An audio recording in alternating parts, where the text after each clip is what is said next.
But there is one other that blew up across social media, and it was TLB time. Hey, what up, though, KG? Talk Lions, bitch. Word to our brother Matthew Broder. And can we interest you guys in an edge rusher? Ooh, I mean, You sure can. Well, and obviously this may or may not be realistic, but our social team put out a mock trade, which we would be giving the New York Giants the 60th pick this year in exchange for, you got that, JB? Yep. Kayvon Thibodeaux from the New York Giants. We all know Kayvon as a player that a lot of Lions fans wanted them to go after if either Hutch wasn't available and the Jaguars did the right thing, or even if Hutch was available in the same draft class, and has been a really good player in this league, although definitely not what Hutch has been. But Kayvon Thibodeaux in 3 seasons with the Giants, 21 sacks, 26 TFLs, 46 quarterback hits. His only full season, he did have 11 and a half sacks, so credit to him for that. He's a really good player, and I think that if you just want to look at pros of this, because I'm not exactly sure if I would do it or not, but pros,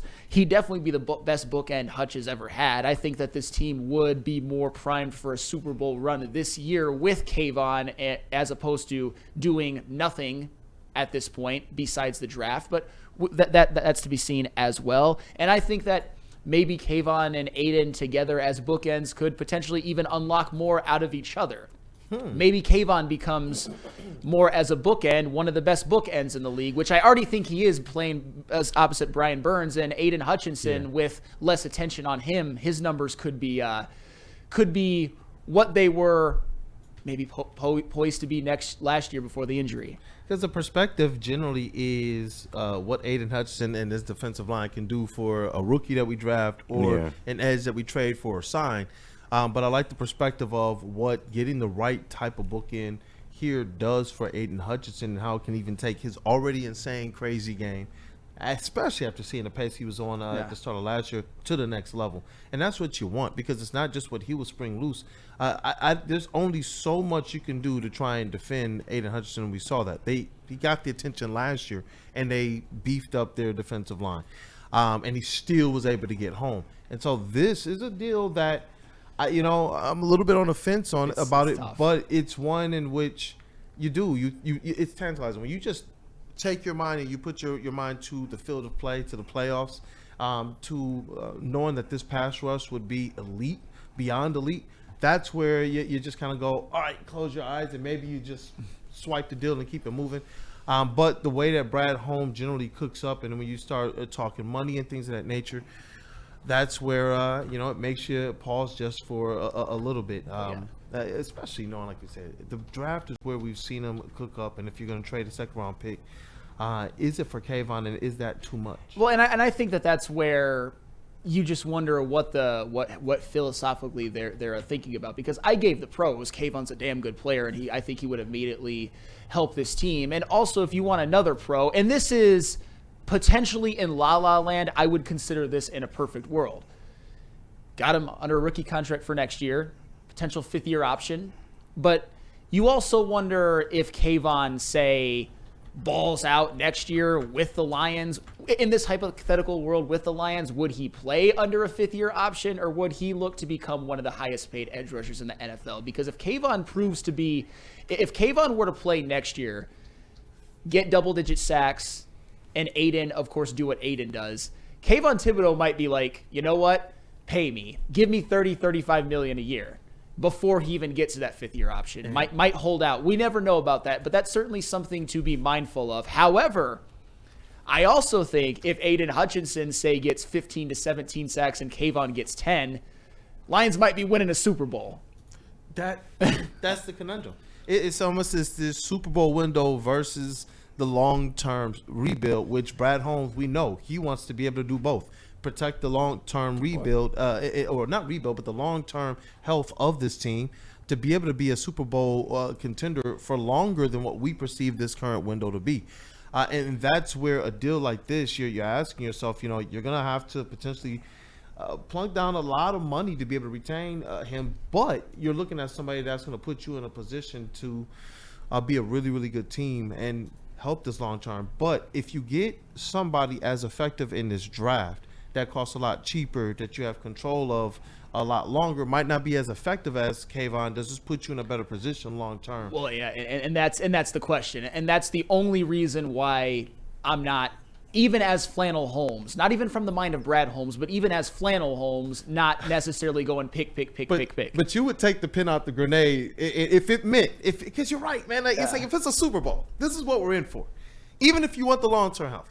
If you're in for a Super Bowl, don't you sometimes just kind of pull the pin and close your eyes and just chaos ensue? Because it would be crazy. Well, and that's where I want to be fair to the argument. I also want to give you a couple of numbers that aren't as kind to Kayvon Thibodeaux. And again, I would love him in a vacuum on this team.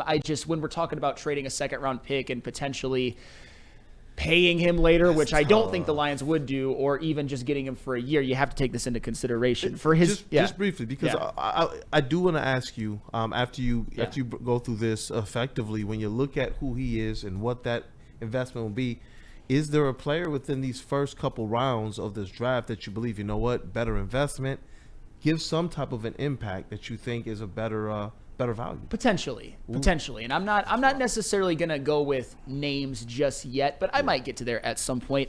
With Kayvon Thibodeaux, what his deficiencies are is, for his career, he's only has a 9.4 pressure rate, which Aiden Hutchinson's, for comparison, is 14. And Marcus Davenport's, for comparison on that, is 11.4 in the past 3 years. Although we all know what Marcus Davenport's limitations are. He just can't stay on the field.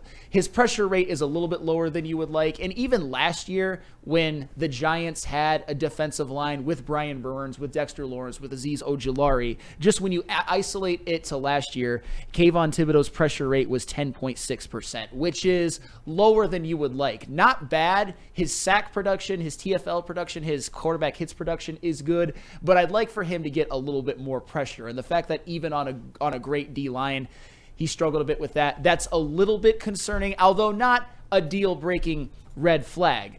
The question, though, is, and I'm not even necessarily talking about the 60th pick, if there's any thoughts about trading for Kayvon Thibodeaux, I would think that your second choice would be taking an edge at 28 and then going on from there and just keeping your draft picks. And to be fair, in the NFL, you can get a lot of effective pass rushers at pick 28 or even far beyond that. And JV, I've got one more of those graphics to really highlight that, but there is a caveat. So I'm just going to give you the list and then present my caveat as well. Go on ahead, Mr. Smooth. Players with 10 or more sacks in 2024 that were drafted at pick 28 or later in their respective drafts: Trey Hendrickson, Nick Bonito, Kyle Van Noy, Daniil Hunter, Jonathan Grenard, TJ Watt, Andrew Van Ginkel, Jonathan Cooper, Zach Seiler, Adafe Owe. Do I think that somebody like Donovan Ezeraku could turn into something like that? Sure. Maybe Nick Scorton, a little less confident, but maybe. I think it depends at 28 who's available, because if Mike Green's gone, if James Pierce is gone, if Donovan Ezeraku's gone, if Shamar Stewart's gone, if Nick Scorton's gone, then you're probably like, I don't know about that. But the point of all of this is that a 28th pick or even a 60th pick on an edge rusher could end up being a better long-term investment than getting Kayvon Thibodeaux for a year or two and then the prospect of either letting him walk or paying him or trading him. But the one caveat I will give to this list, because the Lions are going to be one of the Super Bowl favorites next year, and you know that I'm all about maximizing next year as well.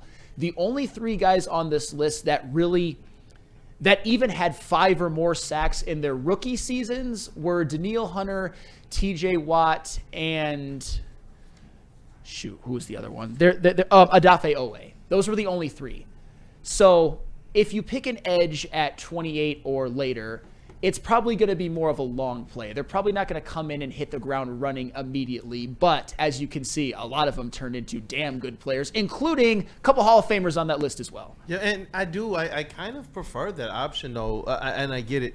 Maximizing that Super Bowl window is something that I definitely have had be a constant refrain. But when you talk about some of the rookies that you could bring in here, though the numbers might not be the same, I do believe some of it might be due to usage, rotation, and just getting your feet hitting the ground and stable. But goodness gracious, man, this one is a tough one because you're right. You're right. If you could go out there and guarantee a Super Bowl, which in any of these sports you can, but if you can go and put yourself as close to it as possible, we know in the trenches is where these things are won. We just saw our most recent Super Bowl winner do that, especially with that pass rush. That's where it just makes you thinking, KG, man, you got to add more to this conversation, bro. Yeah. To effectively help balance this thing out. I think I still lean towards Brad cooking up in the draft and call our guys Darius Smith back. Yeah. But, man, this is an interesting one. Let's just state for the record, this would be absolutely crazy considering that a lot of people thought that the Lions might draft Kayvon Thibodeaux. I think if Aiden wasn't available, then they absolutely would have. But I'd look at this deal a little funny, man, because from the Giant side of things, I don't understand why they would do that. I don't know why you would want to get rid of more talent on a rookie deal off of your team. The report was that they're cost cutting. You still got him open to trading him based on what he will. He has one more year and then the fifth year. I wanted to give an answer to that because what good does Kayvon Thibodeaux do this team, even if he balls out? No, true. Is he somebody that they're going to pay long term? Whether they should or shouldn't, that's up to them. But he's still in a decent spot in their organizational trajectory that if they got some competent people in there, they could actually, maybe keep him and pay him. At least I would kind of look at that way. Whatever they doing is what they doing, though. But as far as the Lions are concerned, like you brought up, I just can't see him doing that because, you can get him while he's still on this rookie deal, but he would have to eventually get paid. So if you're in the market for just doing a rental type move, why didn't you take that second round pick, package it with a next year's third, and go get Trey Hendrickson? Because I would much rather have an established product if we're going the rental route. No offense to Kayvon Thibodeaux. I think he would be a good fit here. But just overall, just based on the fact that you would have to pay him. And I don't see Brad doing nothing like that. There are multiple people at this network, and I'm not necessarily saying I agree with them, but I think that Trey Hendrickson has the type of cachet to say, I'm not going to play unless I get a long-term deal. I know there's a couple people at this network who have been very adamant about that. I'm not necessarily saying it's true, but it could be. He's Trey Hendrickson. He's had 17 or more sacks in 2 consecutive years. If you're Kayvon Thibodeaux, I think you're at least going to get him for a rookie contract under a year.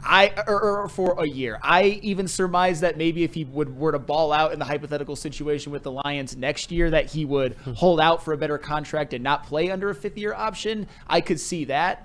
But I do think there's an absolute guarantee that you would get cheap Kayvon for 1 year. Whether that's good enough or not, that's for all of us to decide. But that's my answer. He would be better than any, second round edge you would maybe draft in this draft. I would say that. So I don't know.